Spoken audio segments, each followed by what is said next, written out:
بسم اللہ الرحمن الرحیم فاقم وجہک للدین حنیفہ صلوات علی محمد وعلی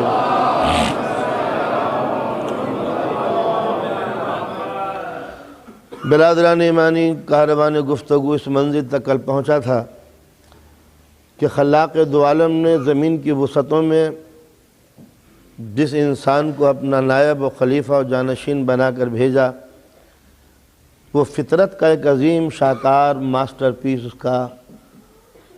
اس کے کرم کی ساری بارشیں اس کے وجود پر، اس کی نعمتوں کا اصل مقصود یہی انسان، یہ فطرت کا لاڈلا، یہ قدرت کا چہیتا، جتنی نوازشیں سب اس کے لیے، زمین کے جتنے خزانے سب اس کے لیے، یہ آفتاب و ماہ انجم کے یہ کارواں سب انسان کے لیے۔ آواز آ رہی ہے سخر لکم اللیل والنہار والشمس والقمر والنجوم مسخرات بہمرہ۔ انسان نظر اٹھا کے دیکھ، یہ آسمان، یہ کہکشاں، یہ چاند، یہ ستارے، یہ نور کے کارواں سب تیری نگاہوں کے مشتاق ہیں۔ زمین کو دیکھ، خلق لکم ما فی الارض جمیعا، جو کچھ بھی زمین میں ہے وہ سب کچھ تیرے لیے ہے، یہ سب کچھ تو میرے لیے ہے، مگر کبھی میں نے یہ نہ سوچا کہ آخر میں کس کے لیے ہوں۔ قدرت نے مجھے آزاد بنایا تھا، مجھے نہیں بتایا کہ میری زندگی کس عنوان سے گزرے گی۔ ہر چیز آزاد ہے، مگر اسی آزاد دنیا میں ایک چنگاری ڈال دی تھی۔ انسان جب تک مجھے نہ پائے گا بے چین رہے گا، جب تک مجھے نہ سمجھے گا الجھنوں میں گرفتار رہے گا، جب تک کہ یہ جبیں میرے در پر نہ جھکے گی، جب تک تیرے شعور کو چین نہیں مل سکتا۔ انسان اسی جستجو میں، اسی بے چینی کے مسئلے کو حل کرنے کے لیے، اسی انتشار کے مسئلے کو حل کرنے کے لیے جگہ جگہ عقیدت کے پھول نثار کرتا رہا۔ جس سے ڈرا اسے خدا کہہ دیا، جس سے فائدہ دیکھا اس کو معبود کہہ دیا۔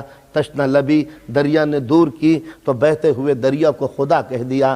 تھکا ہوا انسان گرمی سے پریشان تھا، برگد کی گھنی چھاؤں ملی، وہیں عقیدت کے ڈیرے ڈال دیے۔ جس سے دودھ ملا اس جانور کو خدا کہہ دیا۔ دن کے سورج کی چمک دیکھی، سورج کو خدا کہہ دیا۔ چاند شب میں چمکا، یہ اسی کو خدا کہنے لگا۔ ستارے ٹمٹمائے، یہ اسی کو معبود کہنے لگا۔ غرض کہ ہر وہ چیز کہ جس سے اسے خوف تھا اس نے ڈر کے خدا کہا، جس سے اسے فائدہ تھا اس کو خدا کہہ دیا۔ وہ تو خدا بھلا کرے کچھ ہستیوں کا جو اس زمین پر آ کر میرے اس توجہ کو صحیح راستے پر لگا دیا۔ جس چیز کو میں خدا کہتا چلا جا رہا تھا انہوں نے اسے قبضے میں کر کے بتایا کہ اگر یہ خدا ہیں تو ہم کیا ہیں۔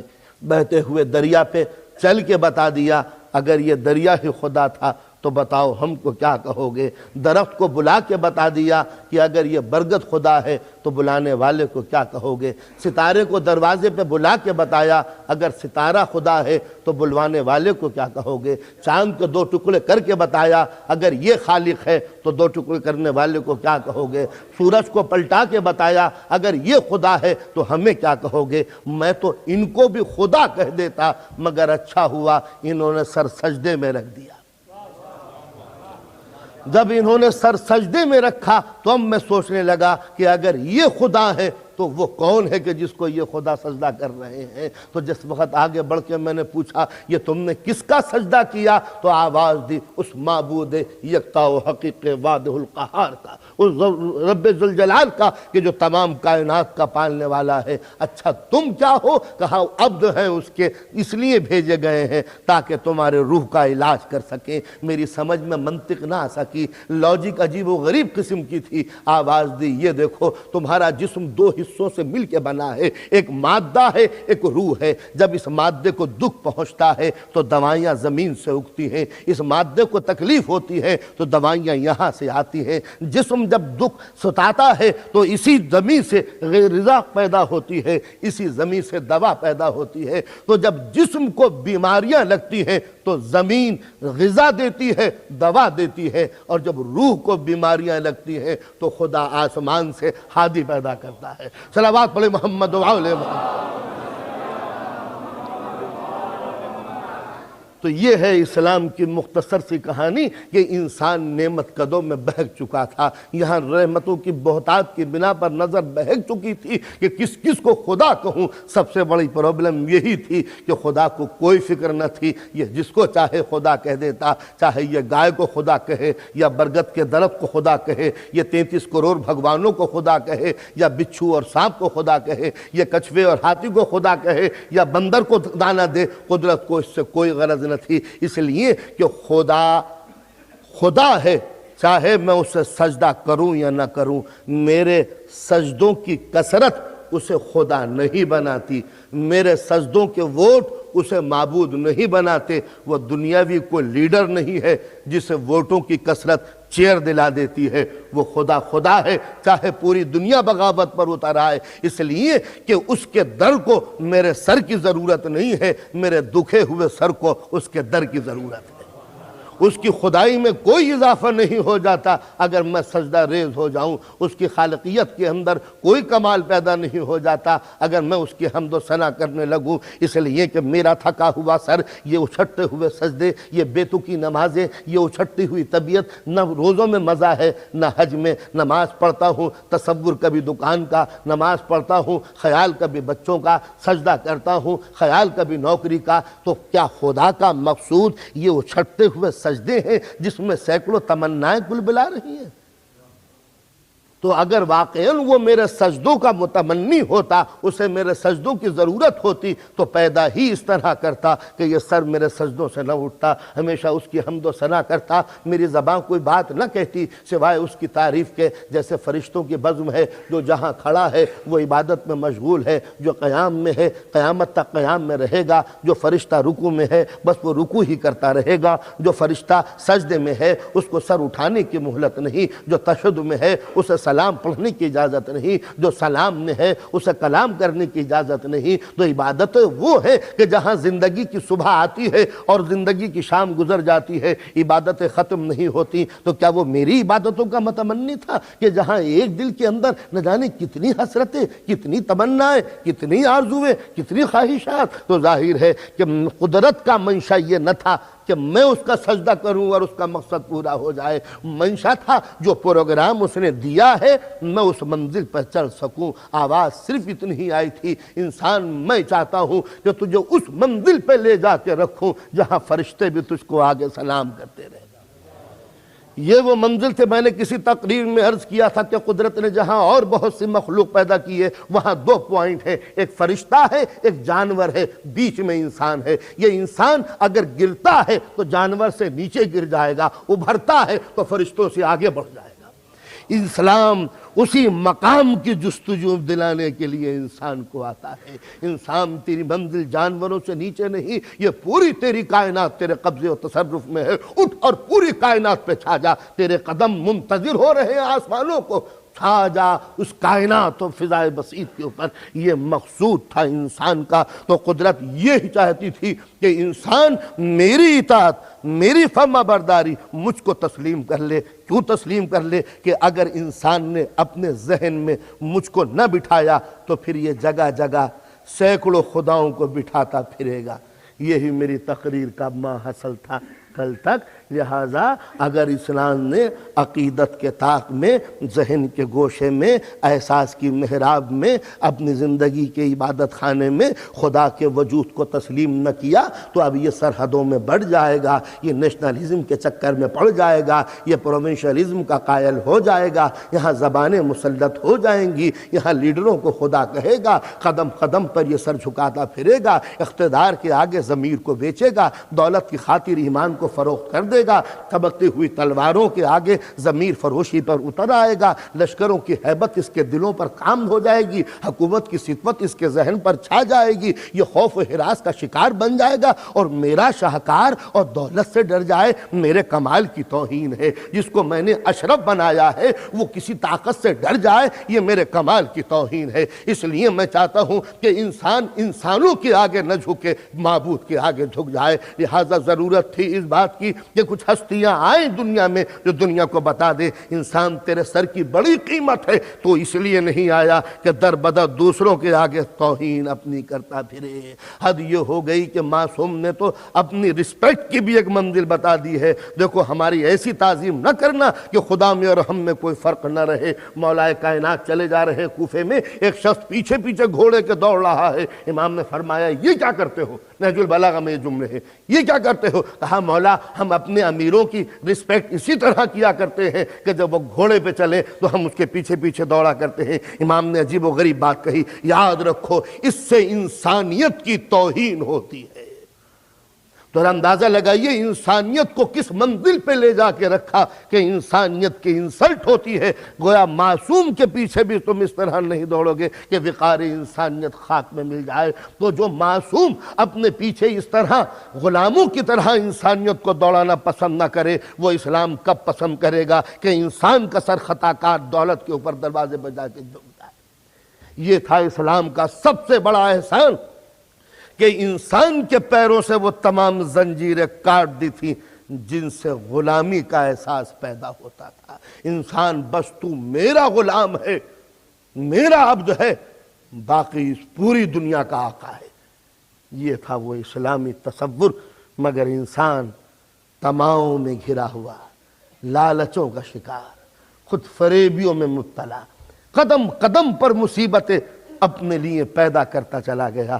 جنگ و جدال اس کا شعار بن گئی، ہنگامے اس کی زندگی کی آماجگاہ بن گئی۔ اس کو سکون ہی نہ آیا جب تک کہ ہنگامے نہ ہو۔ لہٰذا بہترین نظام زندگی وہ ہے جو انسان کو ہنگاموں سے بچا لے، جو انسان کو جنگ و جدال سے نکال لے، اس کے ذہن کو سکون دے دے۔ تو سوال سب سے بڑا یہ تھا کہ انسان کے ذہن کو سکون ملے تو کیسے ملے؟ ایک بات تو وہ ہے جس کو اب تک عرض کرتا چلا آیا ہوں کہ صرف معبود کا تصور ہی انسان کو پریشانیوں سے نجات دلاتا ہے۔ ایک مرتبہ صلوات پڑھیں محمد و آل محمد۔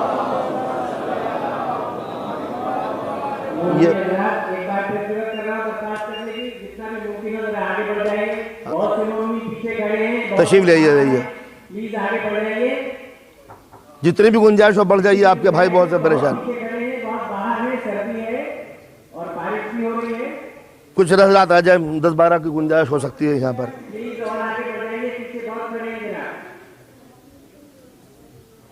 آ جائیے، آپ کے بھائی بہت پریشان ہیں باہر، جو بھی وہ صورت ہو۔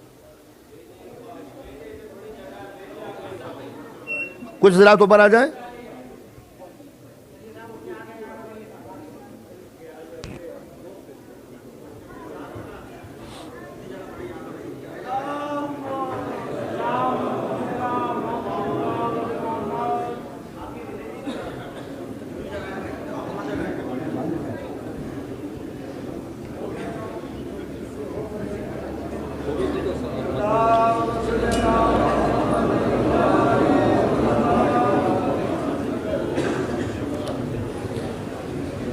میں کہا تھا کچھ آدمیوں کو اوپر بٹھا دیا جائے۔ ہاں ان سے کہیے کہ اوپر والے اس میں جو بیلکونی ہے وہ بیٹھ جائیں اس میں۔ قربان صاحب یہ باقی لوگوں کو اوپر دفتر میں بٹھا دیں، اوپر دفتر میں کم از کم 50 آدمی آ جائیں گے وہاں۔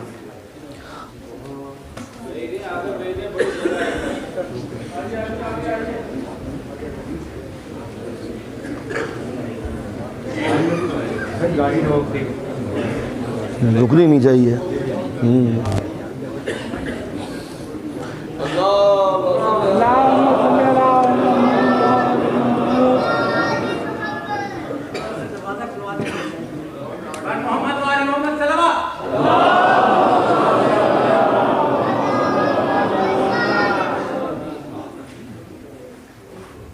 صلوات پڑھیں محمد و آل محمد۔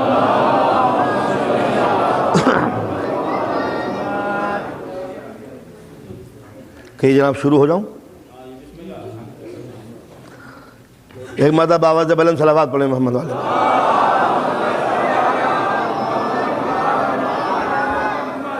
تو عرض کر رہا تھا کہ شاہکار فطرت حضرت انسان کے لیے دنیا میں سب سے بڑی نعمت ہے ذہنی سکون، اس لیے کہ جب تک کہ انسان کو ذہنی سکون نہ ملے جب تک کہ فطرت کا صحیح مطالبہ انسان سے پورا نہیں ہو سکتا۔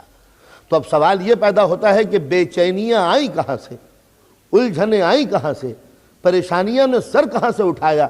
یہ جو اضطراب کی حالت ہے یہ دور ہو تو کیسے ہو؟ تو اب سوال یہ پیدا ہوتا ہے کہ انسانی تمناؤں نے الجھنیں پیدا کی، آرزوؤں کے پھیلاؤ نے پریشانیاں پیدا کی، خواہشات کے سر ابھارنے نے الجھنیں پیدا کی۔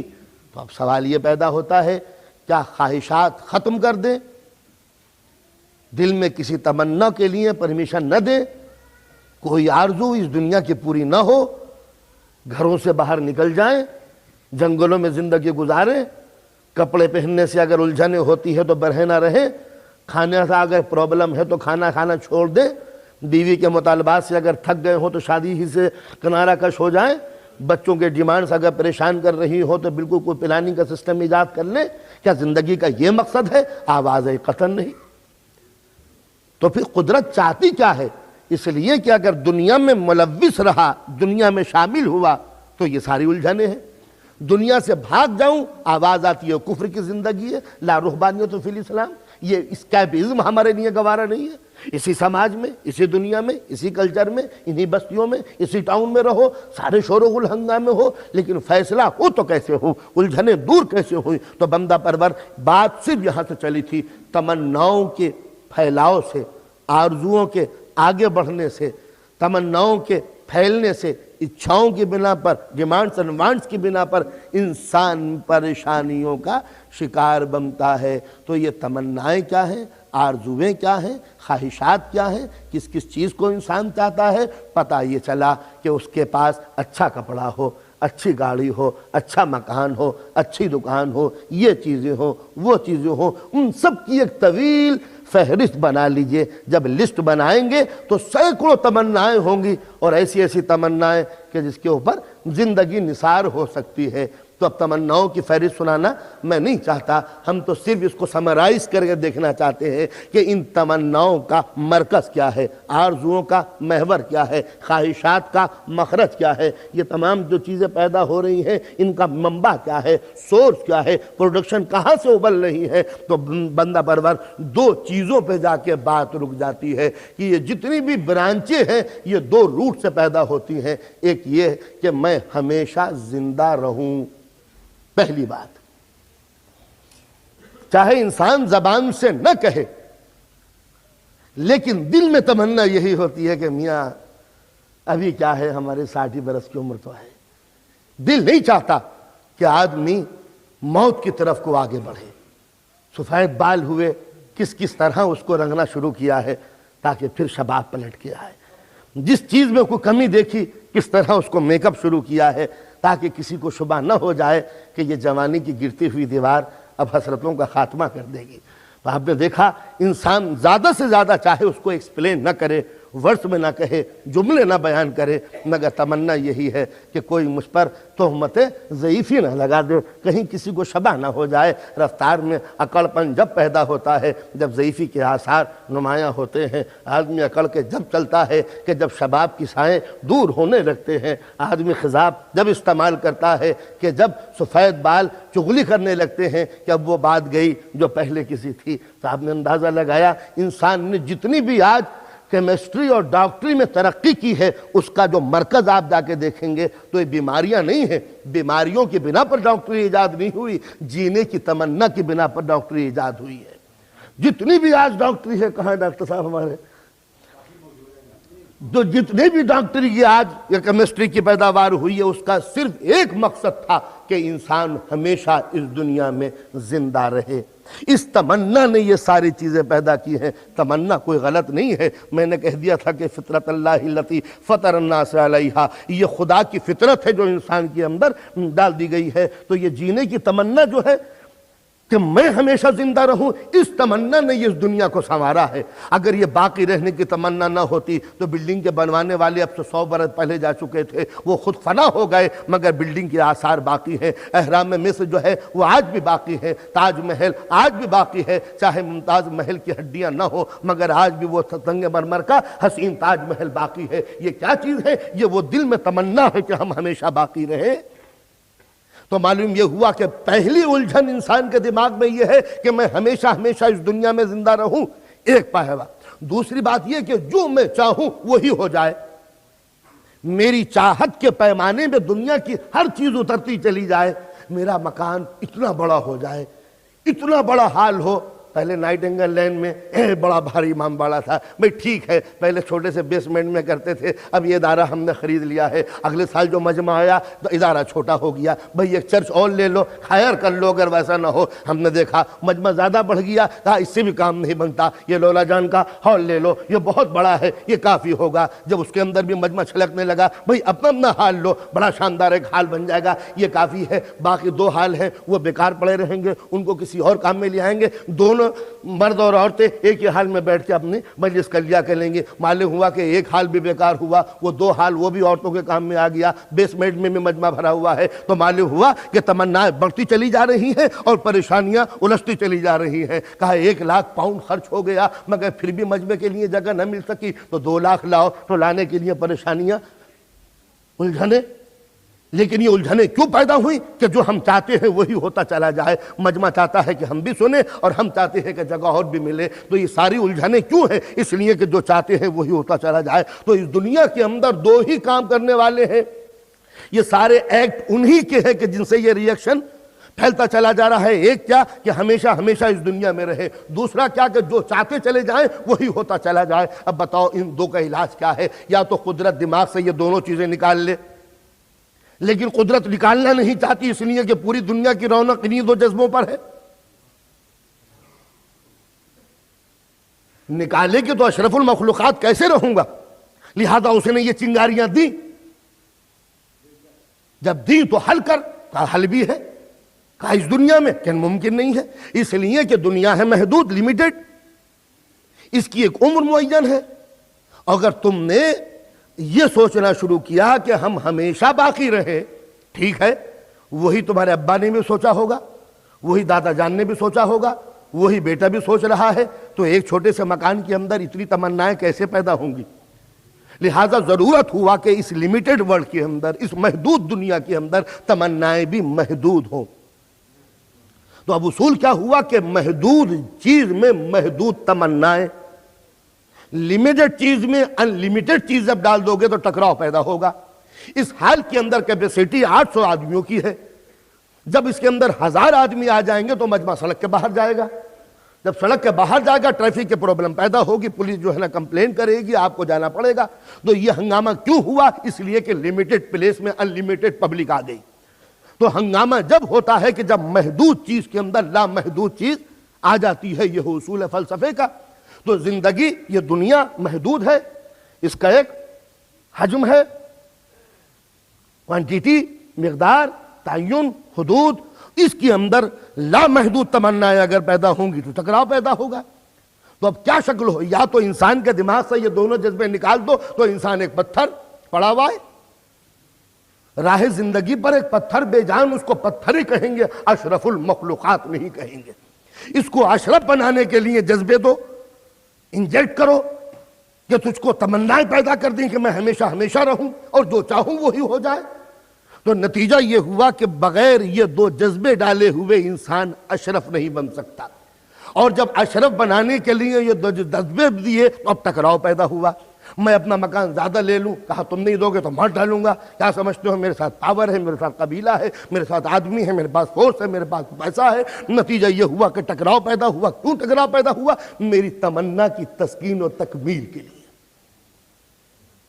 تو جتنے بھی ہنگامے سوچتے چلے جائیے، میں اس کی مثالیں دے کے آپ کے وقت عزیز کو خراب کرنا نہیں چاہتا، سوچتے چلے جائیے یہ سارے ہنگامے کب ہوئے؟ 2 چیزوں کے بنا پر، میں ہمیشہ زندہ رہوں، جو چاہوں وہی ہو جائے۔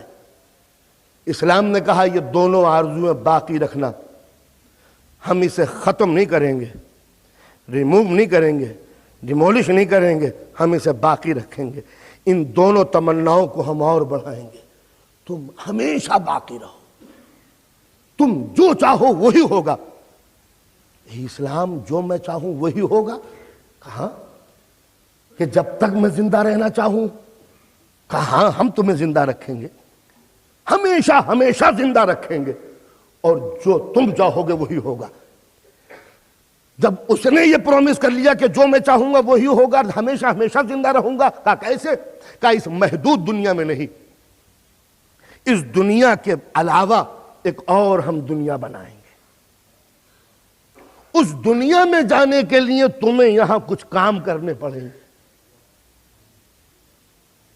یہ دو پوائنٹ رکھے، اب یہی بات چھوڑیے۔ یہ اسلام نے ہمارے سامنے رکھا کہ اس دنیا کو قربان کرو گے تو وہاں کی دنیا دیں گے۔ کہا یہ بات نیچرل ہے یا نیچرل؟ کہا بچے سے پوچھو۔ بچے کے سامنے آپ نے چھوٹے چھوٹے ٹوائے کار لا کے رکھ دی، لو بیٹا یہ کاری چھوٹی سی، بچہ کھیل رہا ہے، اے بچے لا مجھے دے دے، نہیں دیں گے۔ بچہ لڑ پڑا، فطرت انسانی کی جس پر اس کا حق ہے وہ دینا نہیں چاہتا۔ انسان اپنے حق سے دستبردار ہونا نہیں چاہتا، اس کی ملکیت ہے۔ آپ نے اس کو ٹوائے دیے، کھلونے دیے، وہ بچہ کھیل رہا ہے، وہ دینے پر راضی نہیں ہے۔ آپ اسے کہیں دے دو اپنے کھلونے، نہیں دیں گے۔ بچوں پہ لڑائی کس بات پہ ہوتی ہے؟ بچہ کہتا ہے کہ میں بھی لوں گا، وہ کہتا ہے کہ میں اپنا ٹوائے کیوں دے دوں؟ تو بچے میں جھگڑا چلا۔ اب میں نے ایک ترکیب کی، میرا چھوٹا سا بچہ ایک چھوٹی سی کار چلا رہا تھا، میں نے کہا بیٹا دے دو، نہیں دیں گے۔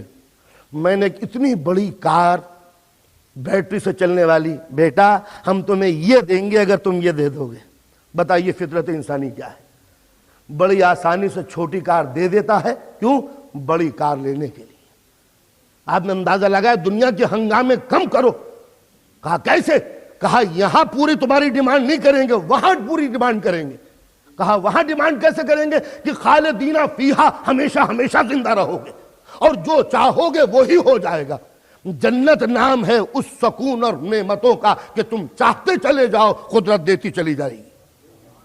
اس دنیا میں ڈیمانڈ پوری نہیں ہو سکتی، کیوں؟ اس لیے کہ آپ نے کہا میرا مکان 100 گز تک لمبا ہونا چاہیے، اس کے برابر میں نے بھی اپلیکیشن دے دی کہ میرا مکان بھی 100 گز لمبا ہونا چاہیے۔ دونوں میں کلیش ہوا، دونوں میں ٹکرا ہوا۔ کہا یہ دکان میری ہونی چاہیے، آپ نے کہا کہ میری ہونی چاہیے۔ تو جگہ محدود ہے، تمنا لامحدود ہے، دونوں میں ٹکراؤ پیدا ہوا۔ تو لہٰذا کوئی ایسی دنیا ہونی چاہیے کہ جہاں جس کی حد نہ ہو، جس کی باؤنڈری نہ ہو، جس کی لمٹ نہ ہو، جس کو اختتام نہ ہو، جس کا خاتمہ نہ ہو، نقطہ غیر مختتم ہو، اینڈ لیس ہو، بالکل کوئی اس کا کنارہ نہ ہو۔ تو قدرت نے کہا اس دنیا کو ہماری مرضی کے مطابق سدھار لو، اس جیون کو ہماری مرضی کے مطابق طے کرو، اس حیات کو ہمارے اصولوں کے تحت گزار کے چلو، ہم تمہیں اس دنیا میں لے جائیں گے جہاں خالدین فیہا، ہمیشہ ہمیشہ تم زندہ رہو گے، اور تمہاری ہر وہ تمنا ہم پوری کریں گے۔ تم نے کیا کہا تھا کہ آرزو ہے جوان رہنے کی، وہ جوانی دیں گے جو کبھی ختم نہ ہوگی۔ ایک بوڑھی عورت آ گئی رسول اللہ کی خدمت میں، 90 برس کی بیچاری بوڑھی، بڑی عبادت گزار، بڑی نیک، بڑی متقی، بڑی عابد، رسول اللہ کی خدمت میں حاضر ہوئی، بیعت کی، ہاتھوں کا بوسہ لیا، انہوں نے کہا حضور کیا میں جنت میں جاؤں گی؟ حضور نے کہا کوئی بوڑھی عورت جنت میں نہیں جائے گی۔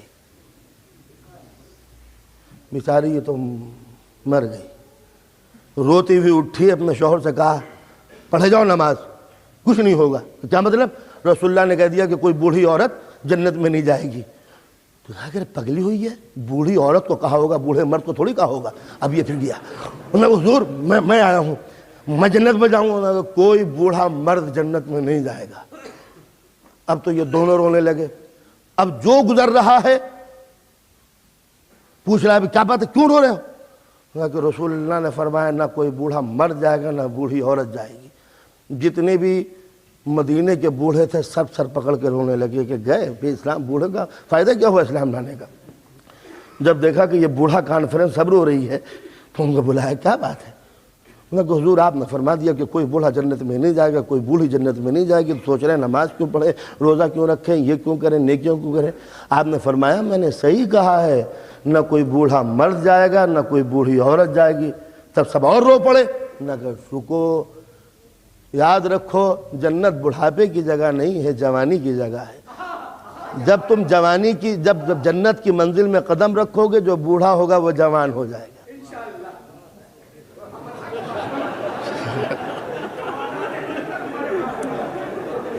کیوں؟ اب سوچئے خدا نہ خواستہ اگر یہ جنت بوڑھوں کی جگہ ہوتی تو جتنے بھی بوڑھے ہوئے، کوئی کھانسی کا مریض، کوئی کینسر کا مریض، کوئی ٹی بی کا مریض، کوئی گیس کا مریض، کوئی بلڈ پریشر کا مریض، کوئی گیس کا مریض، کیا کیا مرض ہوتے ہیں جس کی بنا پر آدمی کا انتقال ہوتا ہے۔ اب وہ چلے گئے وہ جنت میں، تو اب بتائیے جہاں بیماریاں ہوں وہ جنت کا فائدہ کیا؟ انہوں نے کہا صاحب یہ سیب کھائیے، انہوں نے کہا دانت ہی نہیں ہے۔ کہ صاحب یہ ساری لذت ہے، انہوں نے کہا طبیعت ہی خراب ہو رہی ہے، ڈائجیشن خراب ہے، لہذا فائدہ کیا کھانے سے؟ تو لہذا اگر جنت کے اندر اس قسم کے بوڑھے گئے تو وہ جنت ہے یا ہاسپٹل؟ تو معلوم یہ ہوا کہ جنت ہے کیا چیز؟ مسلسل مکمل انسان کی پوری تمناؤں کی تکمیل کی جگہ۔ یعنی کیا ہے وہ؟ کوئی ڈیفینیشن نہیں بیان کر سکتا کہ واٹ از جنت۔ جو تم چاہتے چلے جاؤ گے وہی ہوتا چلا جائے گا۔ ایک شخص آیا صحابی رسول، انہوں نے کہا اللہ کے رسول جنت میں جب جائیں گے یہ مجاہد تو وہاں گھوڑے ہوں گے یا نہیں؟ اب عرب کا دماغ بیچارہ اس سے زیادہ تو وہ بڑھ ہی نہیں سکتا تھا کہ گھوڑے ہوں گے یا نہیں۔ تو انہوں نے کہا تم کیا چاہتے ہو؟ انہوں نے کہا حضور مجھے اس گھوڑے سے بڑا پیار ہے، میں چاہتا ہوں کہ جب جنت میں جاؤں تو میرا گھوڑا بھی ساتھ ساتھ جائے۔ حضور نے کہا جو تم چاہو گے وہی ہوگا، ہاں یہ بھی ہو سکتا ہے کہ تمہارا گھوڑا اب تک دوڑتا تھا جنت میں اڑ بھی سکتا ہے، پر لگا دیے جائیں گے اس کے۔ تو آپ نے اندازہ لگایا کہ عرب کے ذہن کو خوش کرنے کے لیے اس سے بہتر کوئی جملہ ہو ہی نہیں سکتا تھا۔ لیکن حقیقت یہ ہے کہ جنت نام ہے اس مکمل سکون کا کہ جو انسان چاہتا چلا جائے پورا ہوتا چلا جائے۔ یہ ایگریمنٹ ایک نتیجہ ہے اس بات کا کہ ایک ہے دنیا، ایک ہے آخرت۔ توجہ کا طالب ہوں بندے، جو میں چاہتا چلا جاؤں تو دنیا میں کرتا چلا جا، آخرت میں جو تو چاہتا چلا جائے گا میں دیتا چلا جاؤں گا۔ یہ ہے وہ منزل اسلام کی مختصر سی، اس لیے کہ جب تک کہ آخرت کا تصور نہ ہو انسان کے عمل کے اندر استحکام پیدا نہیں ہو سکتا۔ تو لہٰذا دنیا کو ریونج، انتقام، پریشانیاں، الجھنوں سے اگر بچانا ہے تو جب تک کہ آخرت کا تصور پیش نہیں کرو گے کہ ڈے آف ججمنٹ بھی ہے کوئی چیز جہاں بھرپور انصاف ہوگا، یہاں مظلوم چپ ہے مگر دل میں آگ لگتی ہے، میں ستایا جا رہا ہوں چپ ہوں۔ تو اب یہ بتاؤ کہ اگر آخرت کا تصور نہ ہو تو مظلوم کو صبر کیسے آئے؟ صرف اس تصور کی بنا پر کہ دنیا ستا لے، آخرت میں دن میرا ہوگا۔ مالک یوم الدین، آج دنیا والوں تمہاری حکومت ہے، مالک یوم الدین، ایک دن دین کا بھی دن ہوگا۔ آج یہ دنیا کے دن ہے، جو چاہے کر لو، مگر دین کا بھی دن آنے والا ہے جہاں وہ مالک حقیقی ہم سے انصاف کرے گا۔ تو معلوم یہ ہوا کہ انسان کی پریشانیوں کا واحد حل ہے آخرت کا تصور۔ ایک دن ہے انصاف کا، اگر وہ نہ پیش کیا جائے تو دنیا ہنگاموں کی نظر ہو کے رہ جائے۔ لہذا اسلام نے آخرت کا تصور پیش کیا۔ اب دنیا آخرت کا انکار کرتی ہے کہ میاں مذاق اڑاتی ہے، نہ آخرت بھی کوئی چیز ہے، بس اسی طرح مرتے چلے جائیں گے، جیتے چلے جائیں گے، نہ کوئی حساب ہے نہ کتاب ہے۔ سمجھے؟ روز خوش باش عمر برباد مکن، آج خوش ہو لو، کوئی آخرت واخرت کوئی چیز نہیں ہے، نہ حساب ہوگا نہ کتاب ہوگا۔ تو کچھ عقلی باتیں ہو جائیں دو چار جن سے یہ پتہ لگ سکے کہ کیا واقعاً آخرت کا کوئی تصور ہے بھی یا نہیں ہے اسلام۔ تو سب سے پہلی بات تو یہ عقلی نقطہ نظر دیکھیے، اس دنیا کے اندر جتنی بھی چیزیں ہیں ایک سسٹم ہے ان میں یا نہیں ہے؟ پہلی بات تو یہ، اگر سسٹم نہ ہو تو بات ہے دوسری، لیکن ہر چیز جب ایک قاعدے ایک اصول کے تحت چل رہی ہے تو معلوم ہوتا ہے کہ یہ پوری کائنات کوئی حادثہ ایکسیڈنٹ نہیں ہے، پلاننگ ہے کسی کی۔ تو جب پوری کائنات ایک پلاننگ ہے تو آخرت بھی ایک پلاننگ کے تحت ہونی چاہیے۔ سیدھی سیدھی بات تو یہ ہے۔ تو اب قدرت نے مجھے نگاہیں دیں، زبان دی، طاقت دی، پاور دیا، اور پاور کی کوئی حد نہیں دی۔ تو یہ بے انتہا طاقتوں کا دینا خود اس بات کا ثبوت ہے کہ اگر طاقت کی لمٹ ہوتی تو حساب نہ ہوتا. طاقت کی لمٹ نہیں ہے، لہذا حساب ہوگا. مثال کے طور پر میں نے آپ کو 5 پاؤنڈ دیے اور یہ کہا کچھ سگریٹ لے آؤ، کچھ پیپر لے آؤ، پین لکھنے کی چیز لے آؤ. میں نے رقم دی، آپ یہ چیزیں لے آئے. پاؤنڈ زیادہ تھے، چیزیں کم منگائیں. مجھے حساب لینے کا حق ہے یا نہیں؟ لیکن کوئی چیز 1 ہی پاؤنڈ کی ملتی ہے اور میں نے 1 ہی پاؤنڈ دیا ہے. اب بتائیے جب 1 پاؤنڈ کی چیز لا دی تو آپ پوچھتے ہیں کہ حساب لاؤ، تو آپ کہیں گے حساب ہی کیا دوں، جتنے دیے تھے اتنے ہی پلٹا دیے، حساب کس بات کا؟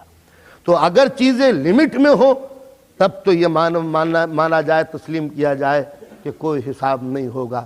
مگر زبان آزاد ہے، جو چاہے کہوں، غیبت کروں، گالیاں بکوں، برا کہوں، ستاؤں، کوئی لمٹ نہیں ہے.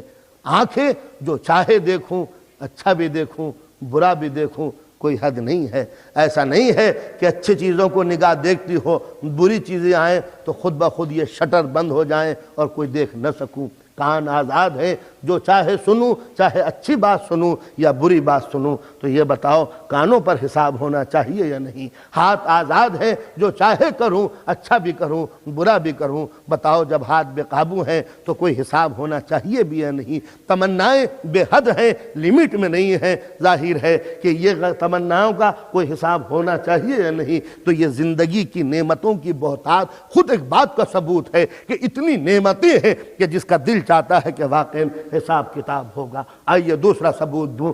اے نے بی کو قتل کر دیا، اے نے بی کو قتل کر دیا. آپ کی گورنمنٹ نے اے کو اریسٹ کر کے اس پر مقدمہ چلایا اور حکم ہو گیا کہ اس کو کوڑے لگاؤ یا اس کو پھانسی لگا دو. بات ختم ہو گئی. اے نے بی کا مرڈر کیا تھا، اس کو پھانسی ہونی چاہیے.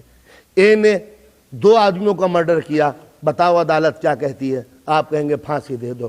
اس اے نے 500 آدمیوں کو مارا، عدالت نے کہا اسے پھانسی دے دو. اس اے نے 10,000 کو مار دیا، آپ نے کہا اسے پھانسی دے دو.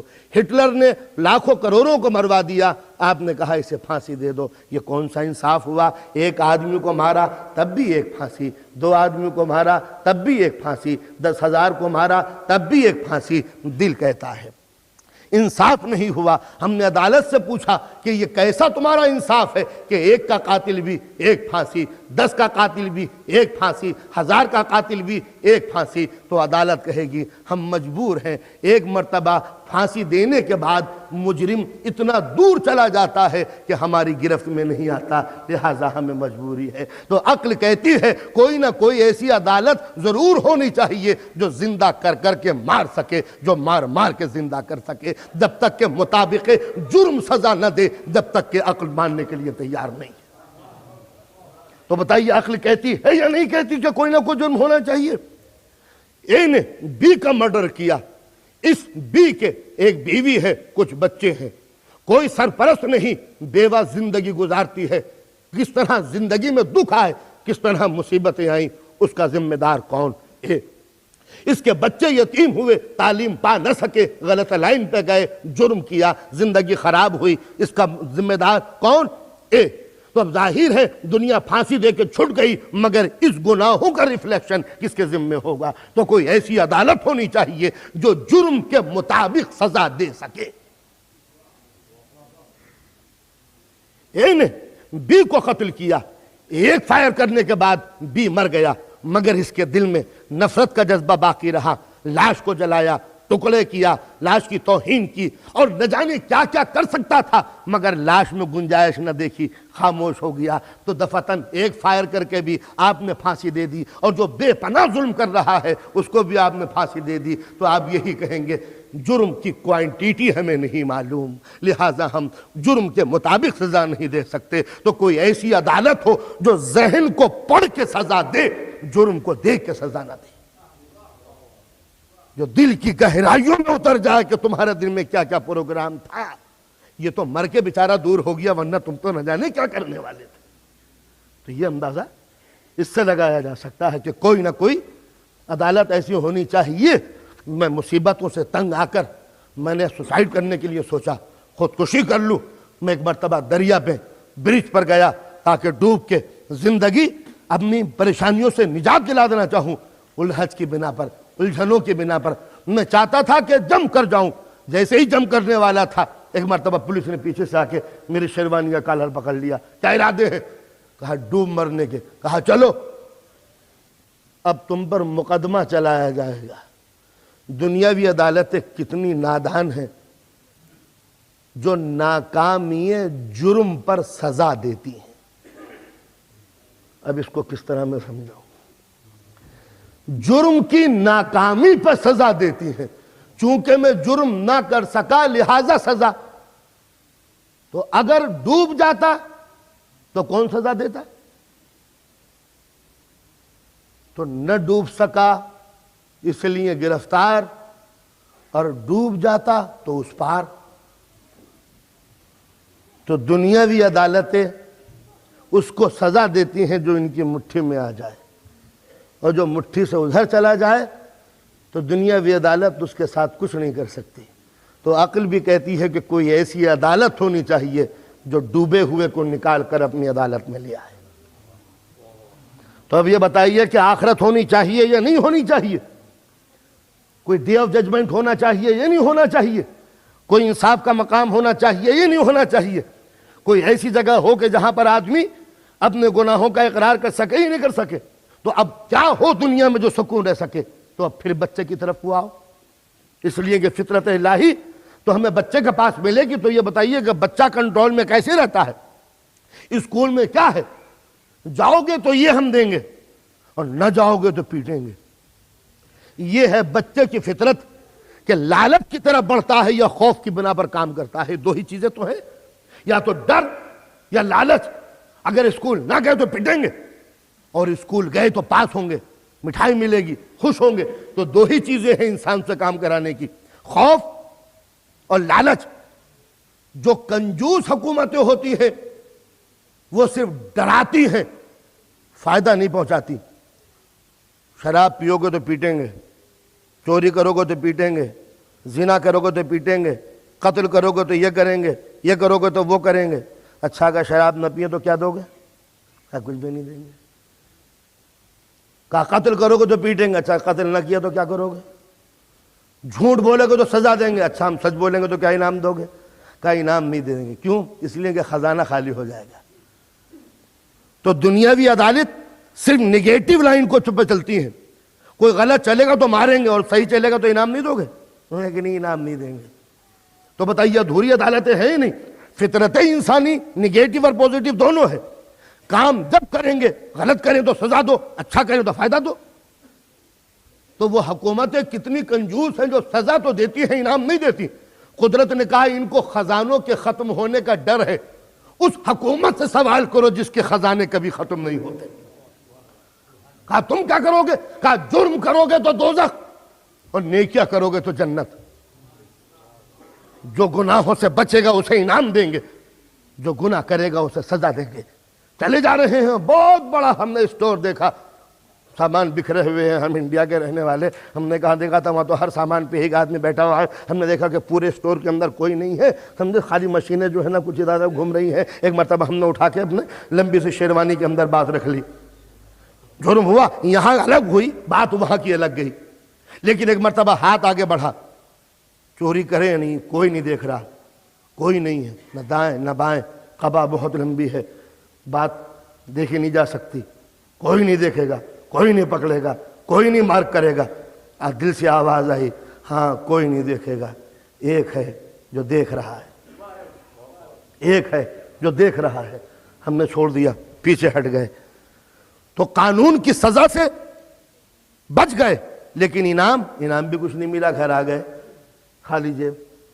دنیا سے خالی جیب آ گئے, مگر جب آخرت میں جائیں گے تو ہمارا ثواب کا ایک بنڈل رکھا ہوا ہے کہ بھئی یہ کیا ہے؟ کہا اس اسٹور سے جو مال چرانے والے تھے تم نے نہیں چرایا تھا, اس کا انعام ہے. گویا یہاں نہ مل سکا تو وہاں ملے گا. یہ قدرت کا انصاف ہے کہ تم نیکیاں کرو گے تو ہم انعام دیں گے, اور اگر نیکیوں سے تم نہ بچ سکے تو ہم تمہیں سزا دیں گے. یہ ہے وہ اسلام کی مقدس تھیوری کہ دوزخ کا تصور کہ دوزخ ہے اگر جرم کرو گے اور جنت ہے اگر نیکیاں کرو گے، یہ دو منزلیں ہیں۔ مگر سوال یہ پیدا ہوتا ہے کہ واقعی عقل تو کہتی ہے کہ جنت ہونی چاہیے، لاجک کہتی ہے کہ دوزخ ہونی چاہیے، دل بھی مانتا ہے کہ ہونا چاہیے، مگر یہ کہ جب تک کہ نظر سے دیکھ نہ لے، جب تک کہ دل تو نہیں مانتا۔ انسان تو نگاہوں کا محتاج ہے، جب تک کہ دیکھ نہ لے، عینی شاہد نہ ہو، گواہ نہ بنے، جب تک کہ دل ماننے کے لیے تیار نہیں ہے۔ تو سوال یہ ہے کہ دوزخ و جنت کا فلسفہ سمجھ میں تو آتا ہے، مگر جب تک آدمی کوئی ہمارا دم تحریر بھی تھا، پتہ کیسے چلے کہ دوزخ و جنت ہے؟ کوئی گواہ ہے؟ کسی نے دیکھی ہے؟ مگر دیکھی تو نہیں، بس ایسی ہے۔ تب ظاہر ہے کہ دل کو یقین نہیں آتا، تب ضرورت تھی کہ کوئی ہمارا ہو جو گواہ بن جائے۔ تو اب سمجھ میں آیا کہ آدم نے جنت سے آ کے بتا دیا اور رسول نے جنت میں جا کے بتا دیا کہ اگر جنت نہ ہوتی تو آدم آتے کیسے، اور جنت نہ ہوتی تو رسول معراج میں جاتے کیسے۔ تو جب یہ دو گواہ ملے اور عینی شاہد کہ ہم نے دیکھی ہے جنت، تب تو ہمیں یقین ہونا چاہیے کہ دو نبیوں نے، دو معصوموں نے گواہی دے دی۔ مگر پھر مجھے ڈر یہ ہوا کہ دونوں نبی ہیں، کہ جنت نبیوں کے لیے تو نہیں ہے، خالی ہم گیٹ پہ رہ جائیں، نبی اندر چلے جائیں۔ دونوں معصوم ہیں، یہ جنت معصوموں کے لیے تو نہیں ہے، کبھی معصوم اندر اور ہم باہر، تو نماز پڑھ کے بھی ویسے ہی جائیں گے۔ تو یہ دونوں نبی، دونوں معصوم، ہم نہ نبی ہیں نہ معصوم ہیں۔ ایسی بات ہونی چاہیے کہ ہماری پارٹی کا کوئی آدمی کہے کہ ہاں جنت ہے۔ مگر جو بھی پارٹی کا کہے گا وہ یا تو جوان ہوگا یا بوڑھا ہوگا یا بچہ ہوگا یا عورت ہوگا یا مرد ہوگا یا کالا ہوگا یا سفید ہوگا یا آقا ہوگا یا غلام ہوگا۔ اب فرض کیجیے آقا نے کہا ہاں جنت ہے، تو غلام کے دل میں ڈر کہ ہاں جنت تو ہے مگر آقا کو ملے گی، غلاموں کو نہیں۔ کسی حسین نے جنت دیکھ لی تو انہوں نے کہا ہاں جنت حسینوں کی جگہ ہے، بیچارے جو کالے ہیں وہ تو یہیں رہ جائیں گے۔ یا کسی نے کالے نے دیکھ لی تو بیچارہ گورا پریشان ہے کہ ٹھیک ہے دنیا میں یہاں میری تعریف ہے اور مگر آخرت میں یہ کالا چلا جائے گا، میں یہاں رہ جاؤں گا۔ سمجھے؟ مرد نے دیکھ لی تو عورت پریشان ہے کہ ہاں مردوں کے لیے یہاں بھی جنت وہاں بھی جنت۔ یا عورت نے اگر جنت دیکھ لی کہاں جنت ہے تو مرد سوچا کہ چلیے ڈیوائیڈ ہو گیا، دنیا میں ہم نے مزہ کر لیا، آخر میں تم مزہ کرو گی، ہم یہاں پریشان تم وہاں پریشان۔ تو یہ تصور، تو پوری انسانیت کسی ایک دھارے پر نظر نہیں آتی، تو کوئی ایسی جگہ تلاش کرو جہاں بچہ بھی کہے کہ ہاں جنت ہم نے دیکھی ہے، بوڑھا بھی کہے ہم نے جنت یہاں دیکھی ہے، عورت بھی کہے جنت ہم نے دیکھی ہے، غلام بھی کہے کہ ہم نے جنت دیکھی ہے، جون بھی کہے کہ ہم نے جنت دیکھی ہے، سعید بھی کہے کہ ہم نے جنت دیکھی ہے، حبیب بن مظاہر کی ضعیفی بھی کہے ہم نے جنت دیکھی ہے، اکبر کا شباب بھی کہے کہ ہم نے جنت دیکھی ہے۔ جہاں انسانیت کے اتنے گواہ اکٹھے ہو، بتاؤ انسان کو یقین آیا کہ نہیں آیا؟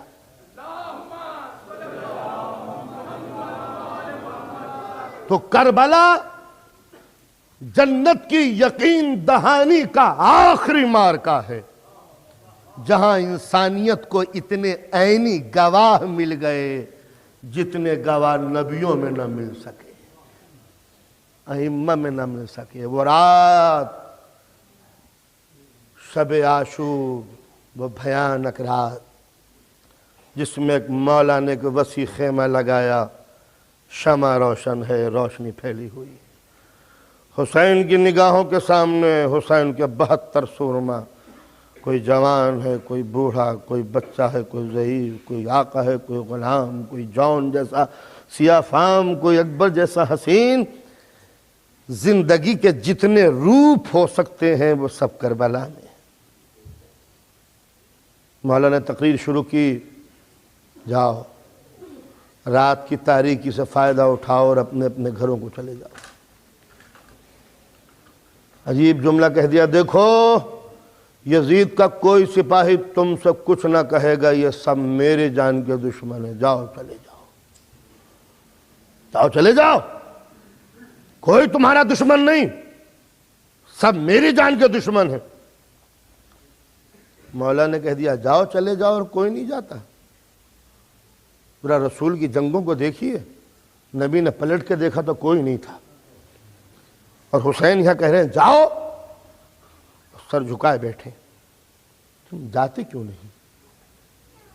آنکھوں سے آنسو جاری ہو گئے۔ میں کہہ رہا ہوں جاؤ اور تم کوئی نہیں جاتا۔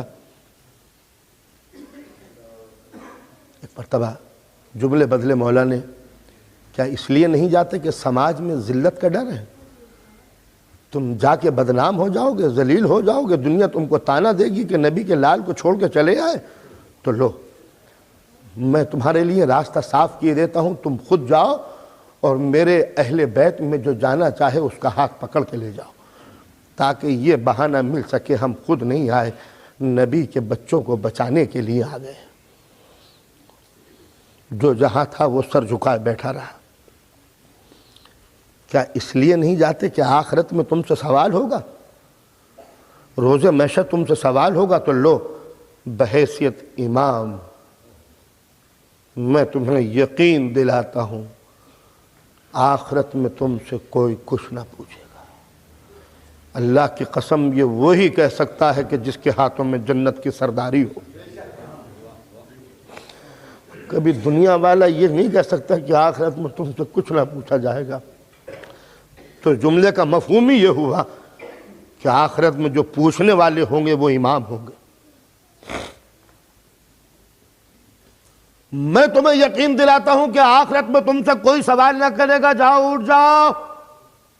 اور اس کے بعد بھی کوئی نہ اٹھا، اس کے بعد بھی کوئی نہیں اٹھا۔ تم اس لیے نہیں اٹھتے کہ تم نے میرے ہاتھوں میں بیعت کی ہے؟ لو میں بیعت اٹھاتا ہوں، معاف کرتا ہوں۔ میں اللہ کی قسم کتنا فرق تھا یزید میں اور حسینی ذہن میں۔ یزید بیعت کے لیے سر کاٹ رہا تھا اور حسین بیعت اٹھا کر آزادی دے رہے ہیں۔ جاؤ چلے جاؤ۔ مولانا جملہ بدلا، اچھا اس لیے نہیں جاتے کہ ایک دوسرے کے چہرے کو دیکھ رہے ہو کہ یہ اٹھے تو میں جاؤں، یہ اٹھے تو میں جاؤں؟ حسین نے وہ شمع گل کر دی جو پیاسوں کے چہروں کو پہچان رہی تھی۔ اندھیرا چھا گیا، جاؤ رات کی تاریکی ہے، چلے جاؤ، کوئی کسی کو نہیں دیکھ رہا۔ ادھر اندھیرا چھایا، ادھر چاروں طرف سے رونے کی آوازیں آنے لگی۔ انہی رونے والوں میں ایک آواز کونے سے آئی، مولا اسی تاریکی میں آپ حکم دیں ہم اپنی تلواروں سے گردنیں کاٹ کر آپ کے قدموں پہ رکھ دیں، جب تو مولا آپ کو یقین آئے گا ہماری وفا۔ مولا نے چراغ جلایا، شمع جل پڑی، روشنی چھا گئی۔ اللہ کی قسم نہ اب سے پہلے کبھی کسی نے ایسی شمع دیکھی تھی، نہ شمع نے ایسے پروانے دیکھے تھے۔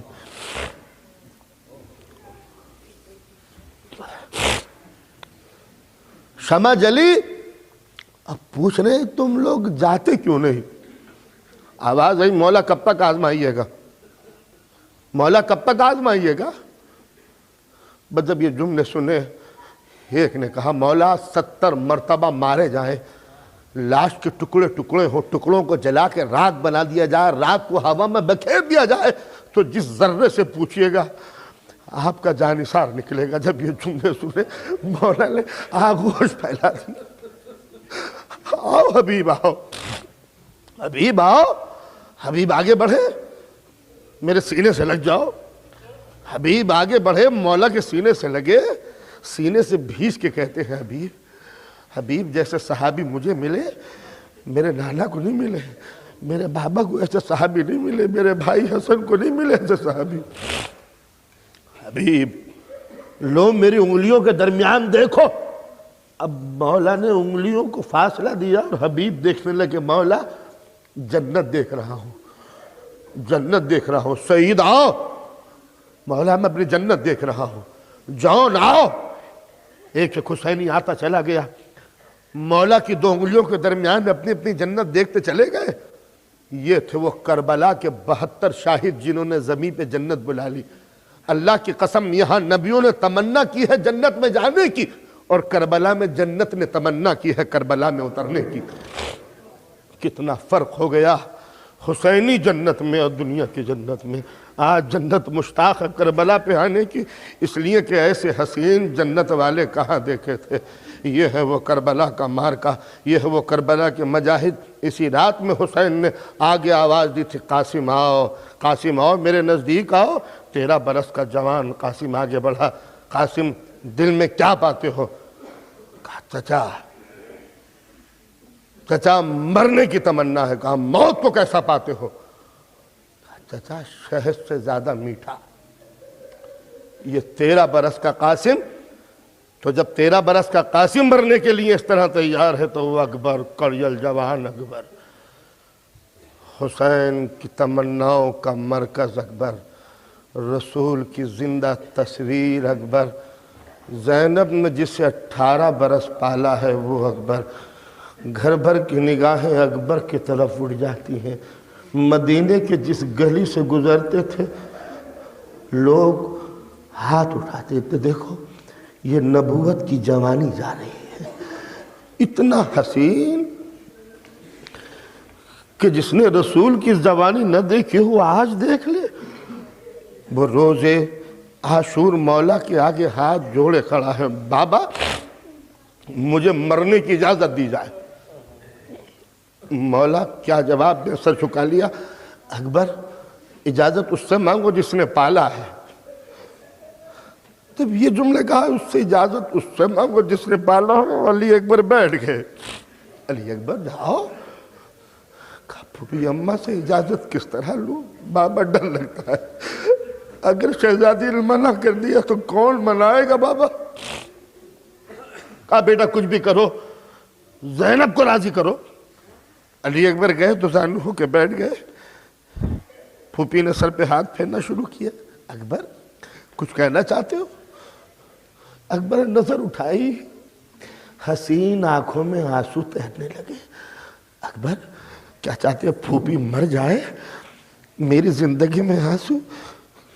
کہا پھوپھی آپ کے ماں جائے اکیلے رہ گئے، کوئی حسین کا نہیں ہے۔ پھوپھی یزیدی سپاہی میرے بابا کا مذاق اڑاتے ہیں ان کی تنہائی۔ پھوپھی کلیجہ پھٹتا ہے، ماں مجھے مرنے کی اجازت کیوں نہیں دیتی تاکہ میں بابا کے قدموں میں جا کے جہاں نثار کر دوں۔ زینب نے سنت کے سر جھکا لیا۔ اکبر تمہیں کس طرح تمہیں پالا ہے تمہیں معلوم ہے؟ کہا پھوپھی ایک بات کا جواب دیجئے کہ اگر روز محشر جناب سیدہ نے آپ سے سوال کیا زینب میرا لال کربلا میں مارا گیا تو انہیں اپنا بیٹا اکبر بچا لیا تو کیا جواب دیجئے؟ اکبر جاؤ مقتل چلے جاؤ۔ یہ کہہ کے زینب زمین پہ بیٹھ گئی۔ مولا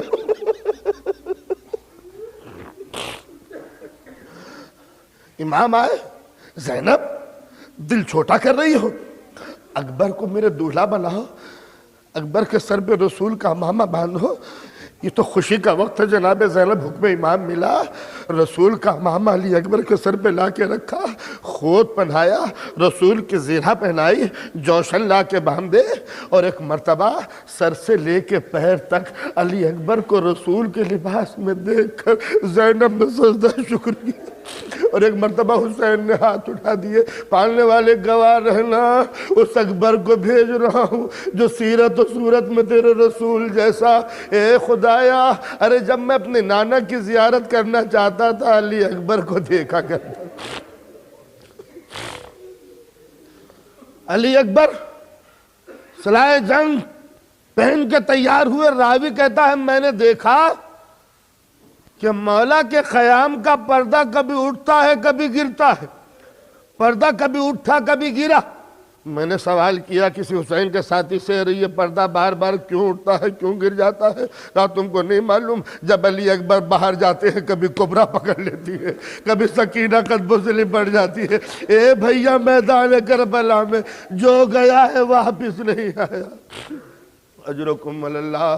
امام آگے بڑھے، علی اکبر کے بازو پکڑے، گھوڑے پہ سوار کیا۔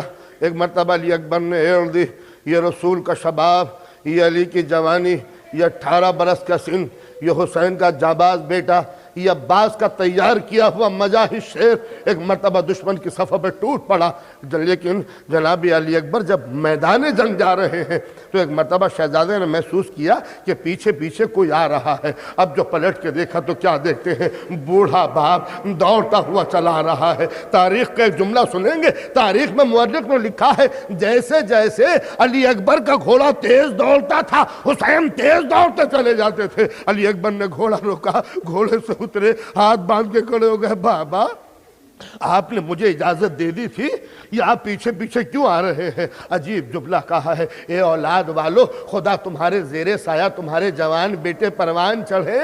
عجیب جملہ کا علی اکبر، تمہیں اولاد کا کیا ذائقہ، ارے کاش تمہارے بیٹا ہوتا تو پتا چلتا کہ جوان بیٹا کیا ہوتا ہے۔ اے بیٹا بس ایک تمنا ہے، مقتل میں جاؤ مگر پلٹ پلٹ کے باپ کو دیکھتے جانا، پلٹ پلٹ کے باپ کو دیکھتے جانا۔ غرض کے علی اکبر دشمنوں پہ ٹوٹ پڑے، قتال کیا، دشمن دور تک سینکڑوں لاشیں چھوڑ کے بھاگ گیا۔ علی اکبر کامیاب، منصور، مظفر، زندگی کی پہلی جنگ شیر میں لڑی تھی، اور آج کربلا کی جلتی ہوئی ریتی پر سینکڑوں یزیدی کشتے پڑے ہیں۔ علی اکبر فتح منا کر ایک مرتبہ شیر پلٹا ہے حسین کی طرف۔ یہ کسی مجاہد نے اس طرح دوبارہ آنے کی زحمت نہیں کی، مگر علی اکبر کے دل پہ جو گزر رہی تھی کہ بابا کا کیا حال ہے۔ ایک مرتبہ آئے ہیں، بابا ذرا دیکھیے کہ آپ کی اکبر نے کس قدر جنگ کیا ہے۔ کہا ہاں میرے لال، معلوم ہوتا تھا جیسے رسالت کی جوانی جنگ کر رہی ہے میرے لال، اور یہ کہہ کہ حسین آگے بڑھے۔ زندگی میں بیٹا کامیاب ہو کے آیا ہے، کس قدر باپ کا دل وسیع ہو چکا تھا۔ میرے بیٹے نے جنگ جیتی ہے، دشمن میدان چھوڑ کے بھاگ گیا۔ ایک مرتبہ علی اکبر کو پیار کر رہے ہیں، عجیب جملہ کہہ دیا علی اکبر نے، بابا تھوڑا سا اگر پانی مل جاتا، بابا تھوڑا سا پانی مل جاتا۔ زندگی میں علی اکبر نے یہ پہلا سوال کیا۔ جب ایک مرتبہ حسین نے علی اکبر کا چہرہ دیکھا اور ایک مرتبہ سر جھکا لیا۔ علی اکبر سمجھ گئے کہ میں نے غلطی کی۔ کہا بابا بھی اجازت دیجئے میدان جنگ میں جانے کی۔ کہا بیٹا ٹھہر جاؤ، پیاسے ہو؟ کہا بابا پیاس تو لگ رہی ہے۔ کہا علی اکبر ایسا کرو کہ اپنی زبان میرے دہن میں دے دو۔ علی اکبر نے اپنی زبان مولا کے دہن میں دی اور 2 قدم پیچھے ہٹ گئے۔ بابا کس قدر پیاسے ہیں آپ؟ مولا یہی چاہتے تھے علی اکبر تمہیں تذکیر ہو جائے کہ باپ کتنا پیاسا ہے۔ ایک مرتبہ مولا نے انگوٹھی نکالی، اکبر زبان میں رکھ لو میرے لال، زبان میں رکھ لو، شاید کچھ تذکیر مل جائے۔ یاد رکھو علی اکبر نے یہ جملہ کہہ تو دیا تھا مگر کلیجے کے اوپر بھالا سا پڑا۔ ہائے میں نے یہ کیا کہہ دیا اپنے باپ سے۔ میرے باپ کا دل ٹوٹ گیا کہ بیٹا زندگی میں پہلی مرتبہ کوئی چیز مانگے وہ بھی پانی، اور بیٹا کی تمنا یہ باپ پوری نہ کر سکے۔ علی اکبر مقتل میں گئے، جنگ کی، جہاد کیا، داد شجاعت دیا، اور جب سینے میں نیزہ لگا ہے تو ایک مرتبہ باپ کو پکارا، بابا اب ایک عجیب و غریب منزل ہے دوستو میرے سامنے۔ پوری کربلا کی جنگ پڑ جائے، پوری کربلا کی جنگ پڑ جائے، ہر شہید نے گر کے یہ کہہ کے پکارا ہے، کسی نے کہا مولا میری مدد کرو، کسی نے کہا چچا میری مدد کرو، کسی نے کہا بھائی میری مدد کرو۔ علی اکبر وہ ہیں جنہوں نے یہ نہیں کہا کہ میری مدد کرو، یہ جملہ کہا، بابا علیکہ من السلام، اے بابا آنے کی ضرورت نہیں ہے، سلام لے لو۔ مطلب کیا تھا؟ علی اکبر جانتے تھے ارے میرا بابا جب کسی جنازے پر گیا تو کوئی نہ کوئی سہارا دینے کے لیے تھا۔ ارے عباس کے جنازے پہ پہنچے تو ہم تھے، قاسم کے جنازے پہ پہنچے تو ہم تھے، اور محمد کے لاشے پہ پہنچے تو سنبھالنے والے ہم تھے۔ ارے میرا باپ جب میرے جنازے پہ آئے گا بابا کو سنبھالے گا کون؟ اے بابا آنے کی ضرورت نہیں ہے۔ اور حسین دوڑے حسین اس طرح کی آنکھوں سے دکھائی نہ دیتا تھا۔ میں کس طرح جملے کہوں، تاریخ میں جملہ لکھا، مولا کئی جگہ گرے زمین پہ گرے، اور جب زمین پہ گرتے تو آواز دیتے یا علی یا علی والیا والیا۔ میرے سمجھ میں نہیں آتا یہ میرا امام کس علی کو پکار رہا ہے؟ علی اکبر کو آواز دے رہے ہیں یا علی مرتضیٰ کو؟ اے دنیا کے مشکل کشا، اے خیبر اکھاڑنے والے، اے دنیا کی مصیبتوں میں کام آنے والے، آج بیٹے کے کام آ جا۔ اے علی، خیبر کا دروازہ اٹھانا آسان ہے، جوان بیٹی کی میت اٹھانا پڑے۔